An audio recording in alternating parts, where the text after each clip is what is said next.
স্বামীরা তোমরা তোমাদের স্ত্রীদেরকে এই শিক্ষা দেবে তারা যেন কোনোদিন মাথার বালিশ, কি বলেন, মাথার বালিশ তারা যেন কোনোদিন দুটো ব্যবহার যেন না করে। স্বামী একটা বালিশ, স্ত্রী একটা বালিশ, এই রকম দুজনে দুটো বালিশে মাথা রেখে ঘুমাবে না। স্বামী স্ত্রী যখন ঘুমাবে একটি মাত্র লম্বা বালিশে মাথা রেখে ঘুমাবে। স্বামী স্ত্রী যদি এক বালিশে মাথা রেখে ঘুমায়, আল্লাহর রহমত মহব্বত ভালোবাসা আল্লাহ বাড়িয়ে দেবে। এসব তো শোনেননি। চলো, আচ্ছা, এখানে যারা মেয়ের বিয়ে দিয়েছেন তারা শ্বশুর হয়েছেন, ঠিক না বেঠিক? বলুন না, কথা বলুন। যারাই মেয়ের বিয়ে দিয়েছেন তারা শ্বশুর হয়েছেন। আর নবীজি তার মেয়ে ফতেমাকে হযরতে আলীর সঙ্গে বিয়ে দিয়েছিলেন, তাহলে নবীও একদিকে শ্বশুর হয়েছেন, ঠিক না বেঠিক? তাহলে আপনারাও শ্বশুর, নবীজিও শ্বশুর।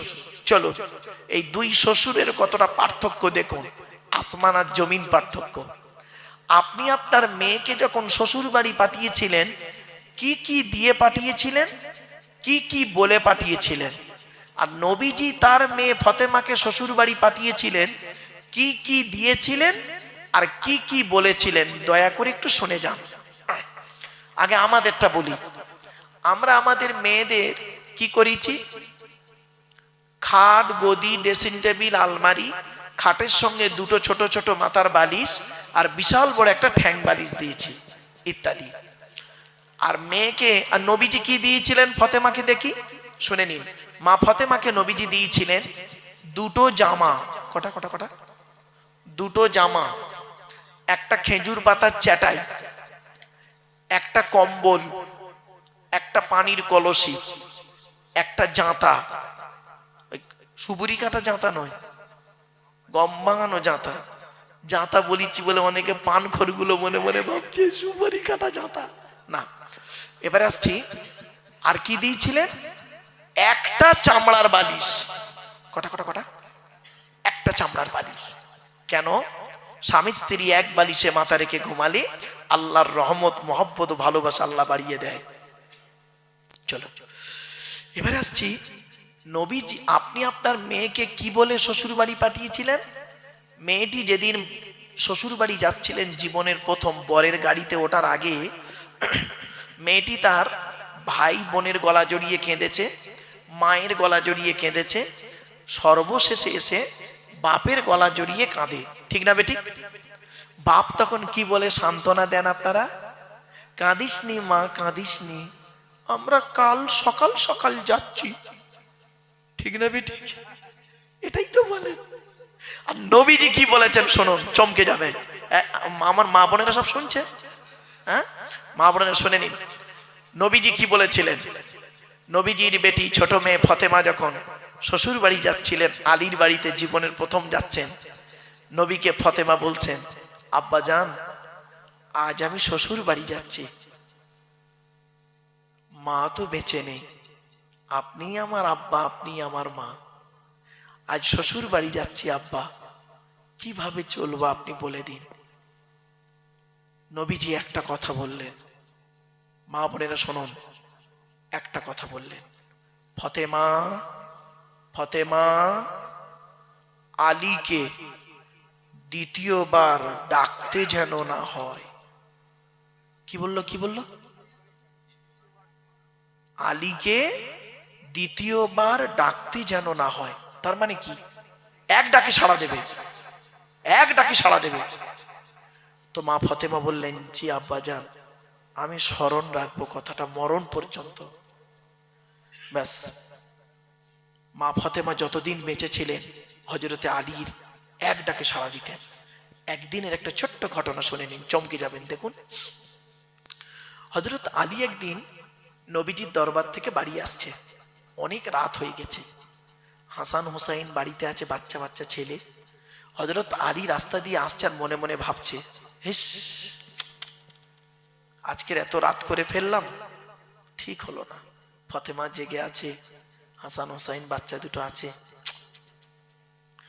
লজ্জিত ভাবে এসেছে বাড়িতে, এসে দরজায় ওই বালাটা আস্তে করে নাড়া দিচ্ছে, দিয়ে হালকা আওয়াজে, ফতেমা, একবার ডেকেছে, সঙ্গে সঙ্গে মা ফতেমা লাব্বাইক বলে দরজা খুলে দিয়েছে।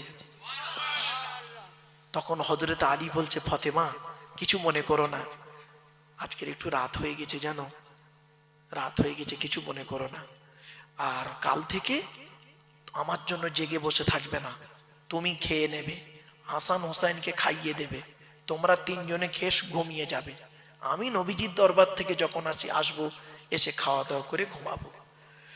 কথাটা শোনার পরে মা ফতেমা কি বলেছিল জানেন? শুনে নিন আমার মা বোনরা, ভালো করে শুনে নিন। মা নবীজির বেটি ফতেমা কি বলেছিলেন শুনে নিন। এটা হলো আমার মায়ের স্বভাব, বাপের অর্ডার। মায়ের স্বভাব, বাপের অর্ডার। হযরত আলী চমকে গেলেন। আচ্ছা, মায়ের স্বভাব বাপের অর্ডারটা কি? তা বলছে, আমার মা খাদিজা, আমরা হলাম 7 ভাই বোন। ক ভাই বোন? নবীর 7টা ছেলে মেয়ে, 3টে পুত্র সন্তান, 4টে কন্যা সন্তান। তো আমরা হলাম 7 ভাই বোন। 3 ভাইকে আল্লাহ বাল্যকালে ডেকে নেয়, 4 বোন জয়নাব, রুকাইয়া, উম্মে কুলসুম, আমি ছোট মেয়ে ফতেমা। আমি ফতেমা আমার মা খাদিজাকে আমি নিজে চোখে দেখেছি, আমি নিজে চোখে দেখেছি আমার মাকে। কি? আমার মা আমাদের 4 বোনকে খাইয়ে শুইয়ে দিয়ে আমার মা খাদিজাকে দেখেছি আব্বাজান যতক্ষণ না বাড়ি ঢুকতেন ততক্ষণ পর্যন্ত ঘুমানো তো দূরের কথা, খেতেন না, দরজা লাগিয়ে দাঁড়িয়ে দাঁড়িয়ে আল্লাহর কোরআন তেলাওয়াত করতেন, আল্লাহ আল্লাহর জিকির করতেন। যত রাত হোক না কেন আমার আব্বাজান যখন বাড়ি ঢুকতেন, আব্বাজান খালি একবার ডাকতেন, একবার খাদিজা বলে ডাকতেন, একবার খাদিজা বলে ডাকতেন, সঙ্গে সঙ্গে আমার আম্মাজানকে দেখেছি লাব্বাইক ইয়া রাসূলুল্লাহ বলে দরজা খুলে দিতেন। এই অভ্যাসটা আমি মায়ের থেকে শিখে নিয়েছি। আপনার মেয়ে আপনার জামাইয়ের জন্য করে, আসলে আপনার বউ তো আপনার জন্য করে না, তা আপনার মেয়ে করবে কি করে? ডাইসটাই তো খারাপ, ডাইসটাই তো খারাপ। বাড়ি থেকে ভাববেন মা বোনেরা, খালি নাম ফতেমা দিলে হয় না, নাম রোকেয়া দিলে হয় না, নাম খাদিজা দিলে হয় না, কাম করা লাগে, ঠিক না বেটি? চলো, তারপরে বলছে বাপের অর্ডারটা কি? বলছে যেদিন আমি আপনার বাড়িতে আসি সেই দিন আমার আব্বাজান বলেছিলেন আলীকে দ্বিতীয়বার ডাকতে যেন না হয়, তা আমি মরণ পর্যন্ত চেষ্টা করে যাব আপনার এক ডাকে সাড়া দিতে। জোরে বলুন সুবহানাল্লাহ। আমার মায়েরা বোনেরা, স্বামী কি জিনিস, স্বামী কি জিনিস সেই দিন বুঝতে পারবেন যেদিন স্বামী আপনার পৃথিবী ছেড়ে চলে যাবে। বাপের বাড়িতেও ঠাঁই নেই, ছেলের ঘরেও আশ্রয় নেই, মেয়ের ঘরেও জায়গা নেই, স্বামীর বাড়িটাই হলো তোমার বাড়ি। মনে রেখো, স্বামীকে গালি দিয়ে, স্বামীকে অপমান করে তুমি শান্তি থাকতে পারবে না। শুনে নিন, একজন পুরুষ 4 জনকে খুশি করলে জান্নাতি।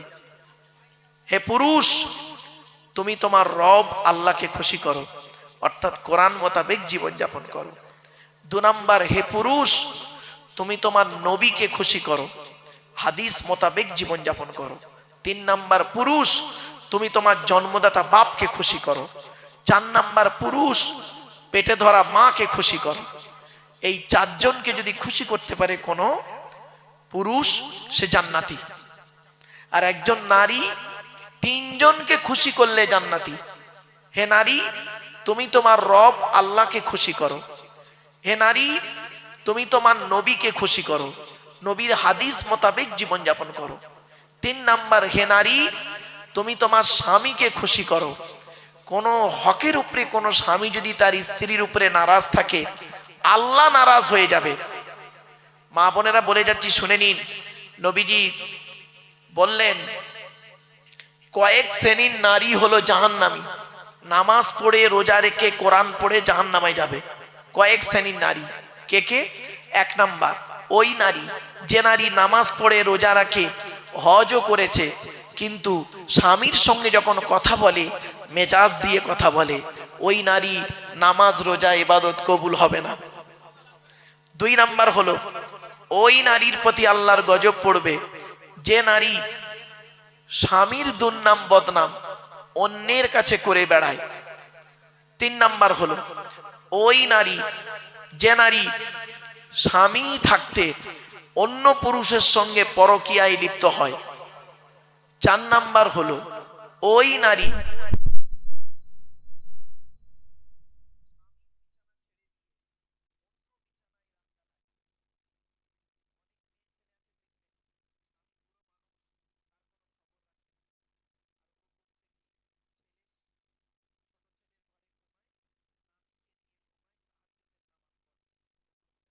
স্বামী নারাজ থাকলে।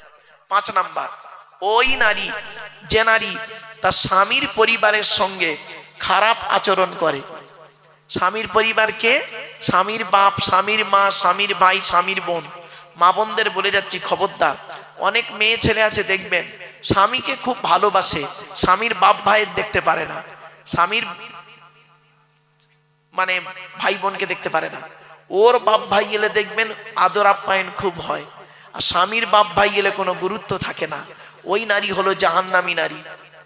6 নাম্বার হলো ওই নারীর প্রতি আল্লাহর গজব, জাহান্নামী নারী যে নারী তার স্বামীকে বলে তোমার সঙ্গে বিয়ে হয়ে আমার জীবন নষ্ট হয়ে গেছে, আমার মতো মেয়ে বলে তুমি বেঁচে গেলে, অন্য কেউ হলে বুঝতে পারতে।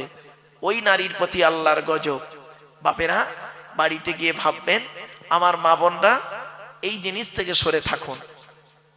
নারীদের সম্পর্কে বলে গেলাম, শুধু তাই নয়, অনুরোধ করে বলে যাচ্ছি এই কথাগুলো মূল্যায়ন করুন। তাই 1 নাম্বার নবী বললেন কিয়ামতের মাঠে তোমাকে প্রশ্ন করা হবে স্বামী হিসাবে কতটা দায়িত্ব পালন করেছো, স্ত্রীর কতটা হক আদায় করেছো। শুনে রেখে দিন, স্ত্রীর পিতামাতার গালি দেওয়া হারাম। স্ত্রীর পিতামাতাকে, শ্বশুর শাশুড়ির গালি দেওয়া হারাম। এই কোরআনে আছে 250 রকমের হারাম। কত কত কত 250 রকমের হারাম আছে, আর 250 রকমের হালাল আছে। তার মধ্যে একটা হারাম কি জানেন? স্ত্রীর পিতামাতার গালি দেওয়া। অনেক সময় কি করেছেন আপনি মনে আছে? ঈদের দিনে স্ত্রী খাবার তৈরি করতে একটু দেরি করে ফেলেছে বেচারা, আপনি করলেন কি তাকে ঈদের দিনে মা মাসি তুলে গালাগালি করলেন, মরা বাপটাকে কবর থেকে তুলে আনলেন, মরা মাটাকে কবর থেকে তুলে আনলেন, এনে আপনি গোসল করে নতুন জামা কাপড় পরে আতর সুরমা মেখে ঈদের নামাজ পড়ে ইমাম সাহেবের বুকে বুকে মিলছেন। হ্যাঁ, আপনি ভাবলেন আপনার ঈদের নামাজ কবুল হয়ে গেছে। এত সোজা নয়, এত সোজা নয়, বাড়ি থেকে ভাববেন। এরপরে নবীজি বললেন তোমরা তোমাদের স্ত্রীদের হক আদায় করো। তুমি নামাজ পড়বে, স্ত্রীকে নামাজের তাকিদ দেবে, স্ত্রীকে রাতের বেলা ঘুম থেকে তুলবে। ছোট্ট একটা উদাহরণ দিচ্ছি, আপনাদের এখানে গ্রামে যে মসজিদ আছে, ফজরের নামাজে কম লোক হয় না বেশি লোক হয়? বলুন না, বলুন। কম হয়। দেখবেন এই জলসা কমিটি পেরে যাবে, কালকেই ফজরের নামাজে লোক ভর্তি হয়ে যাবে। এই জলসা কমিটি পারবে একটা কাজ করলে, বলবো জলসা কমিটির লোকেরা যদি বলে মাইকে যে আজ থেকে ফজরের নামাজ পড়ার জন্য যদি কোনো স্ত্রী তার স্বামীকে ফজরের নামাজে যদি তুলে না দেয়, ওই স্বামী যদি দ্বিতীয় কোনো মেয়েকে বিয়ে করে সমস্ত বিয়ে খরচা জলসা কমিটি দেবে।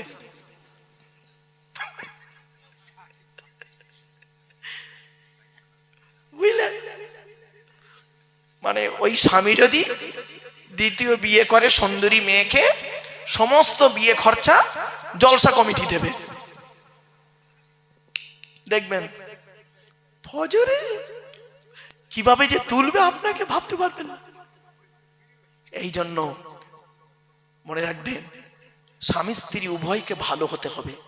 নামাজ কারোর জন্য মাপ নাই, বিশেষ ব্যক্তি বিশেষ কারণ ছাড়া। মনে রাখবেন রোজা কারোর জন্য মাপ নাই, বিশেষ ব্যক্তি বিশেষ কারণ ছাড়া। তো 1 নাম্বার হলো স্বামী হিসাবে আপনাকে দায়িত্ব নেওয়া হবে, মানে হিসাব নেওয়া হবে স্বামী হিসাবে কতটা দায়িত্ব পালন করেছেন।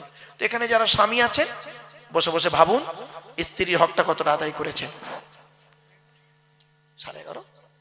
আচ্ছা ঠিক আছে, চলো এরপরে আসছি 2 নাম্বার, পিতা হিসাবে কতটা দায়িত্ব পালন করেছেন। পিতা পিতা এখানে অনেক বাপ বসে আছেন না? প্রত্যেক পিতামাতার দায়িত্ব হলো, নবী বলেছেন তার ছেলে এবং মেয়ের উপরে 3টে। কটা কটা কটা? 3টে। কি কি? 1 নাম্বার নবী বলেছেন সুন্দর সুন্দর নাম রাখতে হবে ছেলে মেয়ে জন্মগ্রহণ করলে। 2 নাম্বার নবী বলেছেন ছেলে মেয়ে যখন কথাবার্তা বলতে শিখবে তাকে লেখাপড়া শেখাবে, কোরআনের শিক্ষা দেবে। আর এখানেই মাদ্রাসা মুক্তব হয়েছে, কোরআনের শিক্ষা দেওয়া হয়। 3 নম্বরে বলা হয়েছে কি, যে 3 নম্বরে হচ্ছে ছেলে মেয়ে যখন প্রাপ্তবয়স্ক হয়ে যাবে, যৌবন তাদের যখন ফুটবে, পাত্র পাত্রী থেকে তাদের তাড়াতাড়ি বিয়ের ব্যবস্থা করবে।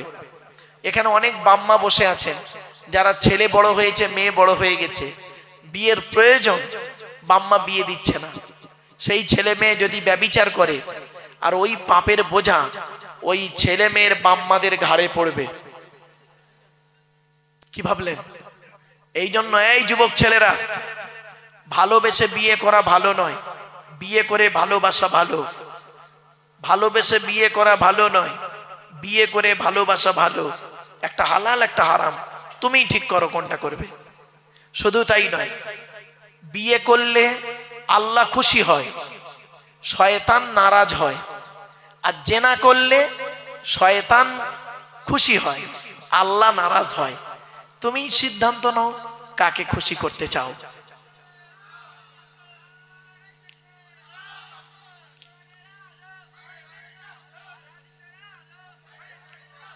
আমার বাপেরা, আলহামদুলিল্লাহ, যে বক্তার অপেক্ষায় আপনারা ছিলেন তিনি এসে গেছেন। তার জ্ঞানগর্ভ বক্তব্য আপনারা শুনবেন। আমি আপনাদের কাছে আর কয়েক মিনিট কথা বলবো বাবা, আর কয়েক মিনিটের মধ্যেই তিনি চলে আসবেন। এই 10টা কথা টপ টপ করে শুনে নেন।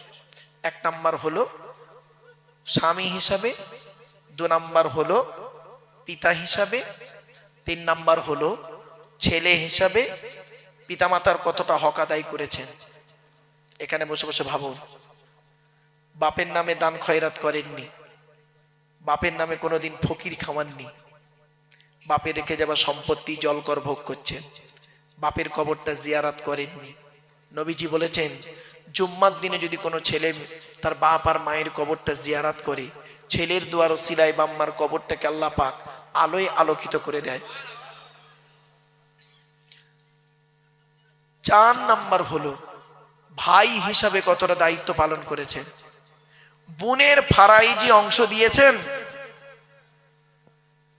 ও মুসলমান, বাপ মারা গেছে, বাপ মারা গেছে, 20 বিঘা জলকর রেখে গেছে।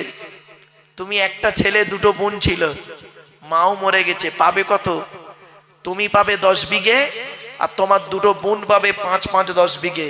আগে বোনের ফারাইজি অংশ দাও, তবে তোমার রেহাই আছে, নইলে তুমি জাহান্নামী।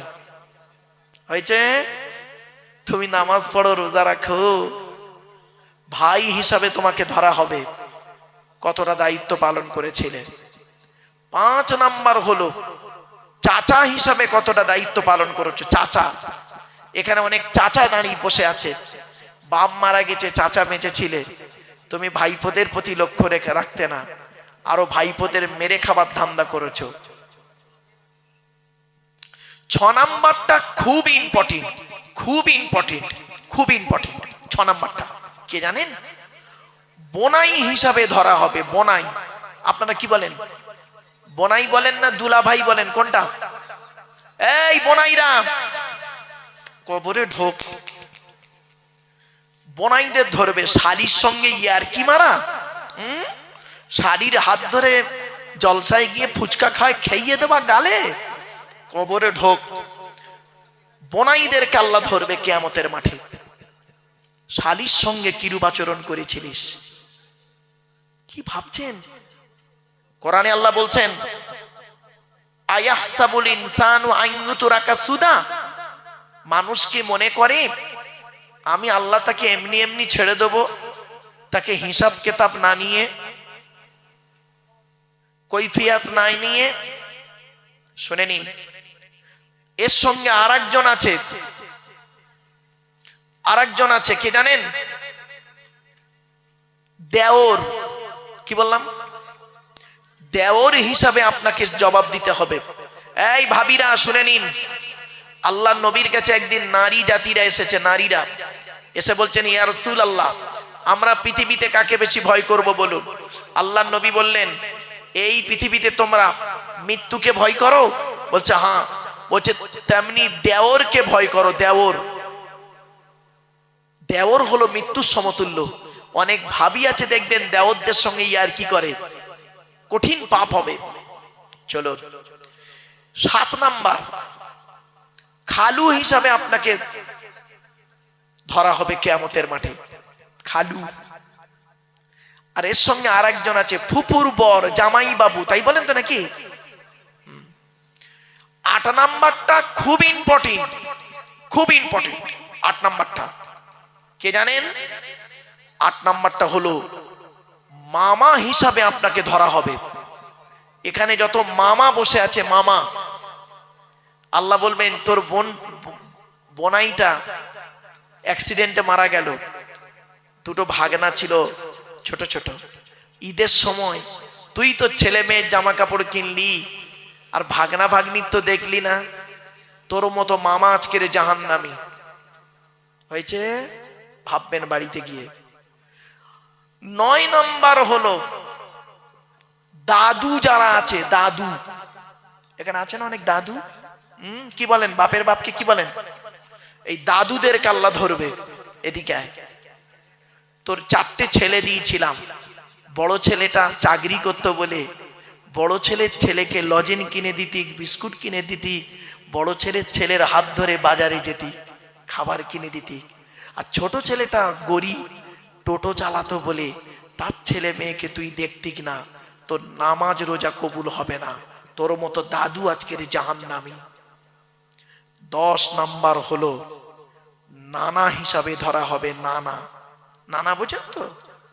এখানে অনেক নানা বসে আছেন, এই নানাদেরকে কিয়ামতের মাঠে আল্লাহ ধরবে।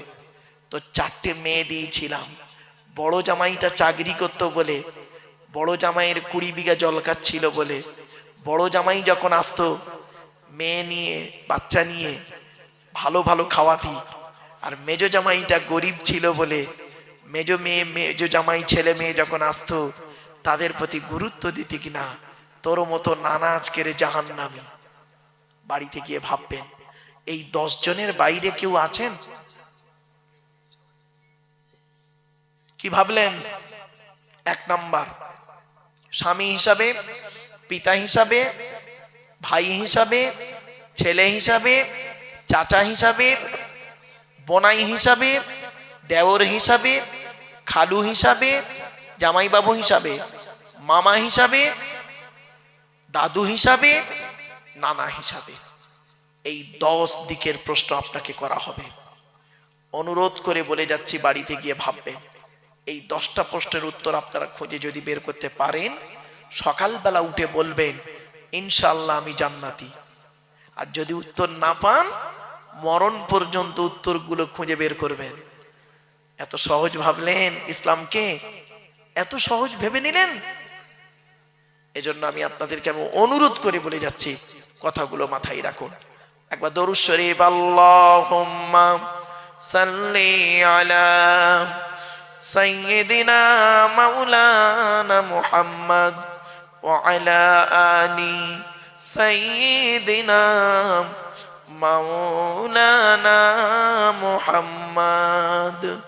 বাপেরা, আল্লাহর পরিচয় 4টে বলেছি, নবীদের পরিচয় 3টে বলেছি। লাস্ট আলোচনা, আমাদের পরিচয় হলো মাত্র 2টো। কটা? 2টো। কি? আল্লাহ কোরআনে বলছেন, ওমাই ইউমিন বিল্লাহি ওয়া ইয়ামাল সালিহা। আল্লাহ বললেন 100% তোরা ঈমান আন আল্লাহর উপরে। আমাদের বিশ্বাসটা 100% আনবো কার উপরে? আল্লাহর উপরে। খেতে গেলে আল্লাহর নাম, শুতে গেলে আল্লাহর নাম, সব সময় আল্লাহকে সাথে রাখবেন। মনে রাখবেন, এই পৃথিবীতে আপনার স্ত্রী, ছেলে মেয়ে, ভাই বোন, বন্ধু বান্ধব কেউ আপনার আপন নয়, আল্লাহই হলো আপনার আপন, ঠিক না বেঠিক? আর আপনার রসুল আপনার আপন, বাকি সব পরগবাব, মরে গেলে সব শেষ, মনে রাখবেন।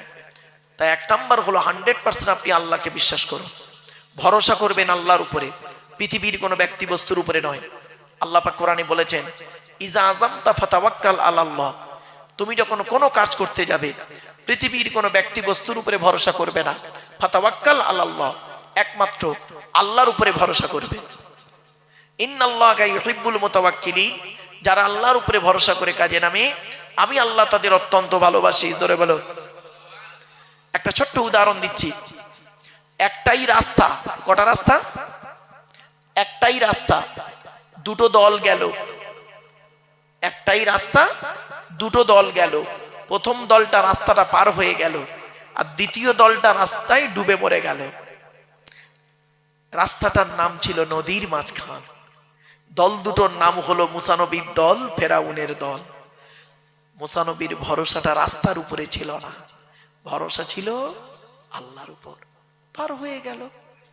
আর ফেরাউনের ভরসাটা আল্লাহর উপরে ছিল না, রাস্তার উপরে ছিল, সৈন্যদের উপরে ছিল, বেটা ডুবে মরে গেল। বাড়িতে গিয়ে ভাববেন, ভরসাটা আল্লাহর উপরে, ব্যক্তি বস্তুর উপরে নয়, ভরসাটা আল্লাহর উপর রাখুন। এই জলসা কমিটি, জলসা যখনই দেবেন ভরসা রাখবেন আল্লাহর উপরে।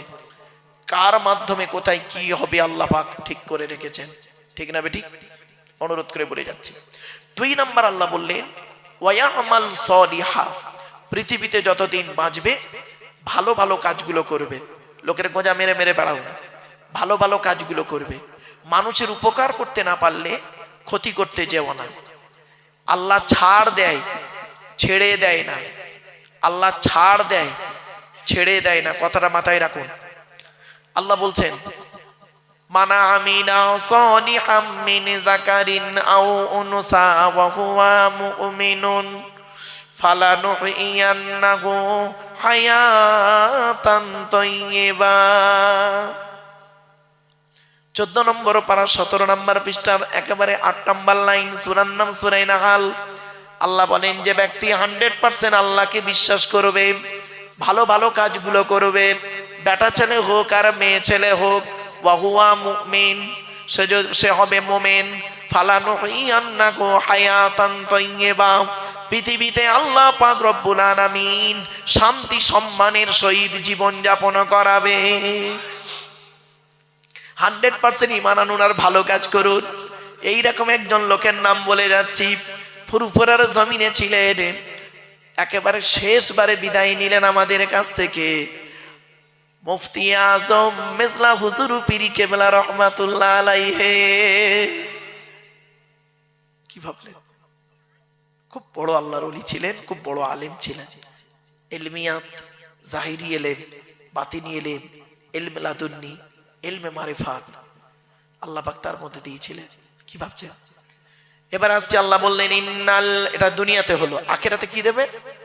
ইন্নাল্লাযীনা আমানু ওয়া আমিলুস সলিহাতি কানাত লাহুম জান্নাতুল ফিরদাউসি নুজুলা। 16 নম্বর পারার 3 নম্বর পৃষ্ঠার 12 নম্বর লাইন, সূরার নাম সূরা কাহাফ। নিশ্চয়ই যারা 100% আল্লাহর উপরে ঈমান আনবে, ভালো ভালো কাজগুলো করবে, তাদের ঠিকানা হবে জান্নাতুল ফেরদাউস। দুটো কাজ করুন, আল্লাহর উপরে 100% বিশ্বাস রাখুন, আর পৃথিবীতে ভালো ভালো কাজগুলো করে যান। আপনারা নিশ্চয়ই জানেন কোনটা ভালো কোনটা কালো। খারাপগুলোকে বর্জন করুন, ভালোগুলোকে গ্রহণ করুন। That's enough. নামাজ আপনাকে পড়তে হবে, সকলেই জানি, কিন্তু নামাজ পড়ি না, এর জবাব কিন্তু আপনাকে দিতে হবে। যাকাত দিতে হবে, এটা জানি, কিন্তু যাকাত দিই না। রোজা রাখতে হবে জানি, কিন্তু রোজা রাখি না, এর জবাব দিতে হবে।